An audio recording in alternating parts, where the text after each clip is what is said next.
And welcome to another edition of Krown Gridiron Nation, everyone. Gord is there outside experiencing the first taste of fall in the lower mainland. Mike is seeking shelter in the TSN newsroom from the elements.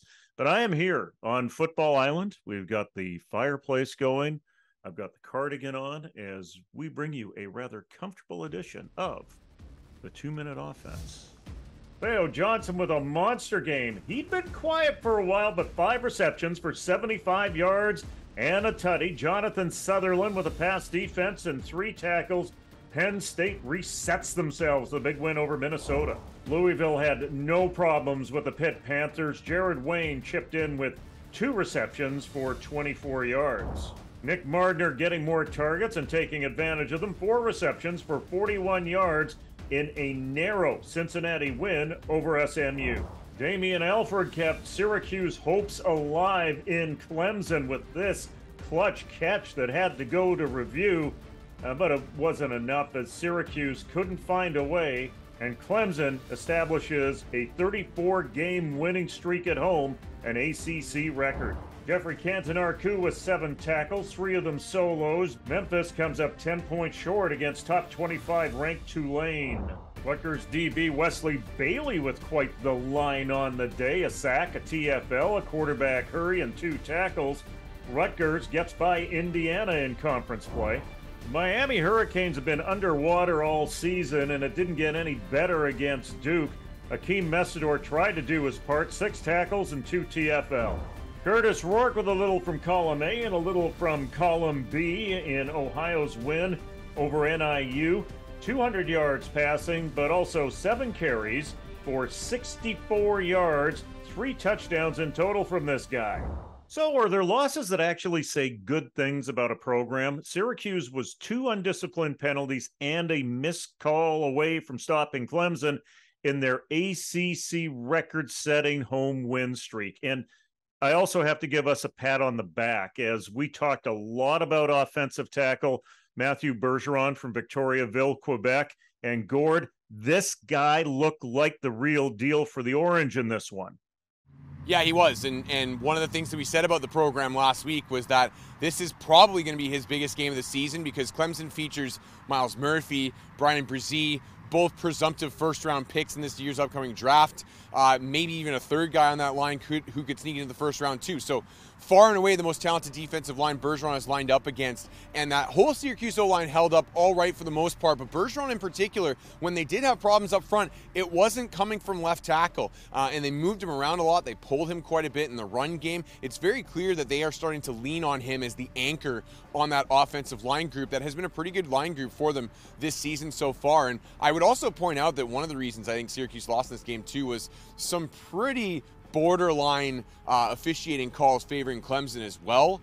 And so, you know, you go into a house like Clemson's, I think they've won something like 25 straight home games or something like that. It's a huge streak. Very, very one of the hardest places to win in the country. And Syracuse was up on them and just couldn't quite finish the job for a number of reasons. But I would agree with what you're suggesting there, Jim. Despite the loss, this was a loss that said a lot of good things about the Syracuse team. I think it's a team that's for real, and Matthew Bergeron in particular looked for real. I don't want to do last week's show all over again, but it sounds like we're going to here because you're going to talk about, or just talked about Bergeron. I want to talk about Damian Alford again because we mused at what he would look like if they gave him more of a shot and used his skills. He's tall. He's fast. He's got great hands, great body control. And when they did take a shot at him down the sidelines, he made one of the catches of the year in the NCAA, one that was originally ruled out of bounds, and they took a look at it and went, wow, somehow he got his foot in bounds. So you really can't, criticize what Syracuse has done offensively because it's worked. They've run the ball well. They've won. But you wonder, when you've got a guy like that and you're sitting 71st in the country, averaging just over 230 yards through the air per game, how much could they do to even improve the run if they just would be able to connect on 1 or 2 deep shots per game? And I don't mean like 70 over the middle for a touchdown. Even those sort of sideline 20 to 30 yard shots, I think you've got a guy just aching to get the ball a little bit more. So on the flip side, was there a bad loss for a program where a Canadian was center stage, Mike? Let's go with Miami. How about that? I mean, they were beating Duke in the third quarter, and they self-destructed. They gave up 28 straight, got blown out, and you know the reason for that for the most part was 8 turnovers against Duke. So one guy looking at that is Ottawa's Akeem Messidor, a guy that we've talked a lot about on this program. And you know, I don't know if he's wondering about his transfer from West Virginia down to Miami, but they've been bad this year. Duke's an okay team. Miami's been bad. And no fault of Messidor, who's been really good this year. 5 sacks, he had 6 tackles on the weekend, a couple of tackles for loss. Maybe it's a case of him, for him rather, that maybe the grass isn't always greener on the other side. So win or loss, we just take a look at the outstanding Canadian performances in the NCAA every week. You know what it is. It's our stateside 5. In at 5, it's defensive lineman Akeem Messidor. Not a great day for the Miami Hurricanes, but Messidor with 6 tackles and 2 TFL for the U. It is Wesley Bailey in at 4, the defensive lineman from Rutgers with a sack, a TFL, a quarterback hurry, and 2 tackles in a win over Indiana. Mississauga, Ontario's Nick Mardner back in the 5. 4 receptions, 41 yards, and Cincinnati needed it in a narrow win over Southern Methodist. Curtis Rourke seems to have a permanent spot in the 5, 200 yards passing and 2 TDs, and he added 64 on the ground for another TD in an important conference win over NIU. And in at number 1 for the very first time, Theo Johnson with 5 receptions for 75 yards and a trip to the colored grass for the Penn State sophomore. Coming up, we've got some Northern surprises. Welcome back, everyone. Just when you thought things were getting predictable in Canadian university football as we got close to the playoffs, lo and behold, we got a couple of upsets as we're rolling towards the end of the season. We'll tell you all about it in our 3-minute warning. Well, looky here. The UBC Thunderbirds pull out an upset win over previously undefeated Saskatchewan. Isaiah Knight carried 17 times for 151, found 1 trip to the promised land on the ground, but also had 3 receptions for 80 yards and another 2 touchdowns. That's 231 and 3 TD in yards from scrimmage. And here comes the snow in the foothills. You can always rely on one game to deliver that in Canada West. Regina with a comfortable win over Calgary. Noah Peltier, 14-22 for 208 and 2 TDs. Gabriel Royer, 5.5 tackles, a sack, and 2 TFL. If this guy isn't considered the best defensive guy in the AUS, there's something wrong here. But it's pretty clear who the best team is in the AUS. St. FX just stomped SMU. Zechariah Williams with 5 tackles and 4 sacks in the effort. Sherbrooke has studied the film and now can throw rocks with the best of them, and they do it straight at the Montreal Carabin. Anthony Robichaud, 13-20 for 140 and a TD, the only TD of the game for anyone, and it was good enough. Western Mustangs with swarming defense and an effective running game. Ottawa stayed close in this one, but Keon Edwards with 133 and a TD, and Edward Wanati with 15 carries for 105 hammered down the perfect season for the Purple Ponies. Alexandra LaBerge-Chung with 4.5 tackles, a sack, and 2 TFL led the Carleton Ravens over the Guelph Griffins. Kingsdale Phillips 185 passing and 75 yards rushing was just enough to push those varsity Blues into the postseason with a 3-point win over McMaster. Battle of 2 pretty good receivers here. Nathan Falcone with 6 for 102 for Queens. Ethan Jordan with 8 for 109 and a TD, but it would be the tricolor with the win. Sheldon Demers with 6 tackles, a sack, 3 TFL, a forced fumble, and a pass breakup for Windsor as they dominate Waterloo. And there you see your final OUA standings.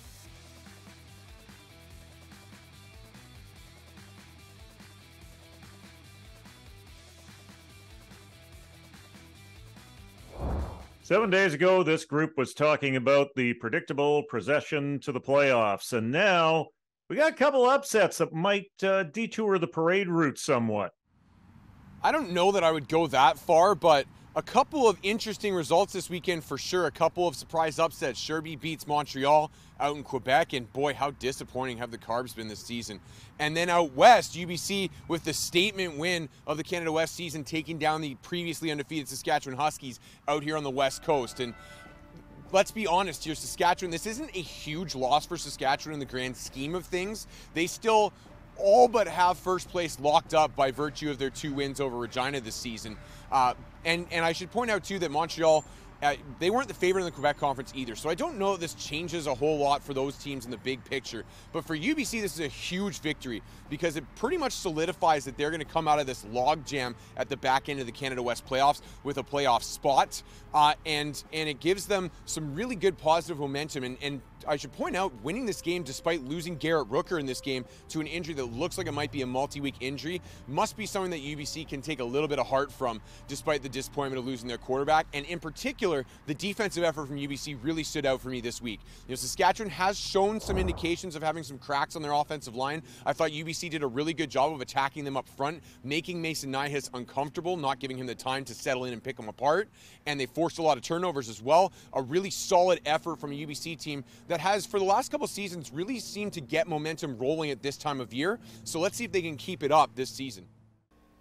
You know, it's something when you can talk about a team stubbing its toe when the quarterback throws for 440 yards and a bunch of touchdowns. So were the turnovers there? Yes. Was it a perfect game? Hell no. But at the same time, if I'm USask, I don't mind getting that game out of the way now. If you're going to have that less than perfect game, do it when it really doesn't matter anything. I don't know if Calgary can score enough to keep up with them next week. So, yeah, Gord, you're right. I think that USask is going to cruise to the regular season title.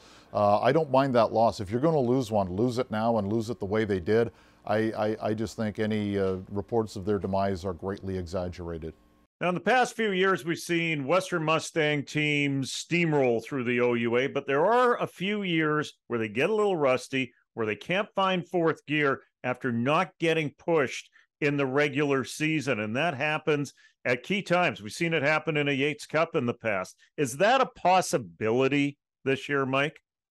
Well, it's always a possibility, but I would say it's a very slight possibility at this stage, because every time they've been pushed for a half, they come back and just demolish their opponents in the second half. You know, if you talk about injuries, if they lose their starting quarterback, they've got 2 guys with starting experience at the OUA level. They've got 2 of the top 4 running backs in the country this year, both of whom average over 100 yards per carry. They don't take penalties. They're well coached. They've got a bunch of bears up on the offensive line. Defensively, you would think that, boy, they're always ahead. Teams are going to throw at them to try and get that yardage back in chunks. They're number 2 in the country in pass defense. Their kicking game is solid in terms of field goals. They're over 80%. If they have an Achilles heel, there may be 2. One is they don't punt very well, but they don't punt very often, so that's probably not going to come into play. And the other one is they haven't been game tested this year, and should they get down to it in the Final Four or the championship game, maybe some of the guys who aren't used to playing in tight games don't know how to react. That's a long shot, but when you're looking for the weak link in this armor, you got to look really, really, really hard.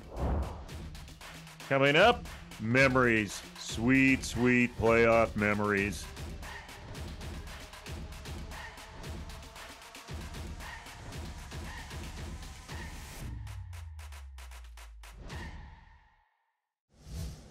To the CJFL playoffs, both lopsided wins for the undefeated in the 2 CJFL conference finals in BC and Ontario. St. Clair avenging their 1-point loss last year to London. That sets up a trip that no one flies direct in Canada, Kelowna to Windsor, where one berth for the CJFL Canadian Bowl will be decided on Saturday. In the Pure Prairie League, both the Saskatchewan teams do what the Riders can't, and that's win and find a way to a championship in the rectangular province. The winner of this PFC final will host the Canadian Bowl. Welcome back to the Trans-Canada Football Video Highway, known as Krown Gridiron Nation. Hey guys, I want to know what your best memory or what a vivid memory is of a playoff game that was not a championship game. This one's actually really easy. It was the Mud Bowl in 2003. It was an OUA semifinal, Laurier at Queens. It was a torrential rainfall for 3 straight days in Kingston before the game. The drainage system was messed up at Richardson Stadium. I walked out, I called the game on the radio, I walked out before the game and sank at midfield before early outs, like nobody had been on the field. By the end of the game, it was awful, and of course, the game has to go into overtime. So it's an absolute mud pit out there. First possession in overtime. Laurier's drive stalls, they line up for a field goal, and it's blocked. It comes up, Brian Devlin, the kicker, it comes right to him. He throws it out to Brian Hickey. Hickey takes it for a first down. A couple of plays later, Nick Cameron puts it in the end zone. But the extra point is missed. Again, think about the bad conditions in the mud. So Queens gets their first possession. They need a touchdown to tie the conversion to win. Tom Dennison, and I believe his final game in the OUA, a couple of Heck Crichtons under his belt, goes down the field, touchdown to Craig Spear. They need the conversion to win. Don't forget, it's a 12-yard conversion. I have never seen this before. I haven't seen it since. The kicker comes out, Chris Napoli kicks it over the offensive line and under the crossbar. Have never seen that before. Second round of overtime. Napoli makes up for his miscue. He kicks the field goal. First play of the second round.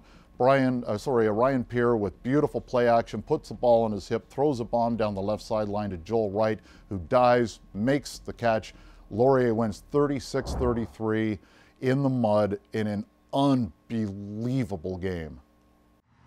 Yeah, Jim, I had a tough time thinking of one here because you said my favorite memory, and the one that really stands out to me actually served as my last college football game ever, and that was the 2013 Canada West semifinal between us at UBC and the Calgary Dinos at McMahon Stadium. Now, the Calgary Dinos, this wasn't necessarily the most stacked Calgary Dinos squad. They were kind of reloading after the generation headlined by Lyndon Gaydosh and guys like that left, but it was still the Calgary Dinos in the midst of their dynasty. They had cruised through the Canada West regular season. We were basically the only team that had played them close in the regular season. We were a 4-4 team, the 4th seed in the playoffs. That plucky upstart looking to get a big upset on the road. We come out, we open up a 17-point lead in the first half, and it looked like everything was lining up for us to really take them down. We loved our game plan. We caught a couple breaks early on, and then we lose a couple breaks later on in the game, both of which were completely busted calls by the officials, highlighted by a key punt return by Rashawn Simonize, where Simonize steps very clearly out of bounds for multiple steps, and the referees don't call it. There's 2 referees standing right there. They don't even notice that he steps out of bounds. He extends that return for another 25, 30 yards after that point in time. It leads to a Calgary major, and we just deflated. We lost the momentum and couldn't keep it up after that and get it back. There was snow on the ground. It was a classic Canadian atmosphere, and we got hosed by referees, which unfortunately also feels like a classic Canadian outcome as well. And so that one's one that stands out to me because what could have been a monumental upset turned into me in tears on the ground at the end of the game knowing I'd never play again. So, sweet memories, Jim. As always, just ahead, it's our weekly Games of the Week. NCAA Games of the Week. First to you, Gord. Well, I got a fun little Canadian versus Canadian matchup in the ACC this weekend, and not only is it a Canadian on one team and a Canadian on the other, but they're highly likely to line up against each other in this game, and that's Akeem Messidor, who we've talked about a lot on this show, at Miami and the reeling Miami Hurricanes, and a reloading Virginia squad in its first year under coach Tony Elliott, featuring a redshirt freshman Canadian, Logan Taylor, starting at offensive tackle. Taylor started every game this season at one of the 2 offensive tackle spots. I wanted to mention him in my O-line segment last week's episode and just couldn't quite fit him in. But he is headlining that possible next generation of standout Canadians in Division I football on the offensive line. He has looked really solid so far this year, and the Virginia squad has been okay but not great, and so this should be a nice competitive game because Miami had the hype going into the season but hasn't come anywhere close to living up to that. Tyler Van Dyke, the starting quarterback's banged up again for them, and Virginia's quietly found its footing over the last handful of games to be looking decent at this point in time, so it should be a good matchup, and 2 Canadians going directly against each other. I'm really looking forward to seeing how that plays out. The game of the week this week across the entire country might be Ohio State and Penn State. And so since we do have Canadians across that Penn State roster, I will talk about it a little bit. And I talked about last week's game for Penn State as a get-right game against a banged-up Minnesota squad, and it turned out to be exactly that. And one of the guys that really stepped forward for the Nittany Lions was Theo Johnson, the tight end from Windsor. He got into the end zone and for, I think, the first time this season, and really stood out down the seam against a Minnesota defense that had a tough time defending that. So can he continue that upward trend against an Ohio State defense that, to put it mildly, is a little bit better than Minnesota's? Will be an interesting thing to watch. Penn State is at home in this game. It would not be the first time in James Franklin's tenure that Penn State has pulled off the upset against Ohio State in College Town. So it'll be interesting to see if they can line up, because the last time they had a test like this, they were thoroughly outclassed by Michigan. They really need to win this game to keep their name in the title hunt in the Big Ten. So I cannot overstate the importance of this one for the Nittany Lions to try and make some noise in the Big Ten. U Sports, we're not going to focus on a single game. We're going to focus on the OUA playoffs. And Mike, you got a lot of practice at this. You're probably the best in the business at doing these previews. Yeah, the obvious one is Western gets a bye this year, and then after that, there are some pretty interesting matchups, and one is a Big Four matchup between Queens and the U of T, and varsity this year is sneaky good. They won what was essentially a playoff game against McMaster, and they were really balanced offensively. You know, the interesting part of their game against Mac was not that they won, but how they won it. They were losing in the third quarter and gave up a pair of safeties. The 4 points were the difference. U of T ends up with the win. Biggest question for Queens is who's going to be their quarterback. James Keenan was not in the lineup again last week. He suffered a lower body injury a couple of weeks ago. Alex Vreeken was in again last week, so we'll see who gets the start against varsity. Up next, Windsor at Ottawa. Windsor rolled in a must-win game against Waterloo while Ottawa got mustanged. Ben Miracle was back at quarterback, but Western did a great job on J.P. Simikindo, which is notable in that game. We'll see if the Lancers can do likewise this week. Windsor, if this means anything at all, led the country this year in terms of time of possession. And Carleton's at Laurier, and like U of T, Carleton had a nice balance offensively in their win over Guelph. They just had the one turnover, they ran the ball, they threw the ball, and it sets up very nicely for a game against the Hawks. And Laurier's going to have to find a way to get their usually great running game going again. The Gales really shut down the running attack of Laurier, which was certainly more than a little bit surprising. So as much as it maybe looks like the home teams should be favored by a little bit in this game, maybe a lot in a couple of cases, it wouldn't shock me if we saw at least one upset in the first round of the OUA playoffs. So for everyone on Krown Gridiron Nation, this is Jim Mullen saying put a nice, comfortable sweater on, make sure you're all nice and warm, and then get out to the game.